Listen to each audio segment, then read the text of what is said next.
According to the Philippine Heart Association and even sa Western Pacific sa World Health Organization, ang hypertension ay 40 million. Imagine niyo 40 million ng 110 million, ganun kataas. At sa mga pasyente po, hindi nila nalalaman na sila may hypertension. About 50% ng mga pasyente hindi nila alam hypertension.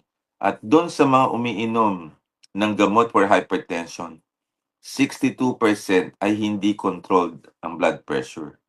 So yan ho yung problema. At since wala siyang simptomas, ang nangyayari, sige-sige lang ang mga pasyente. Napakamura ng gamot ngayon sa hypertension kasi genericized na eh. Ang problema lang, hindi ma-diagnose kasi wala tayong aparato. Hindi katulad kasi nung panahon ng COVID. Pag may ubo at sipon ka, magche-check up ka kagad eh. Ang problema sa atin sa Pilipinas, iilan sa atin ang may BP apparatus.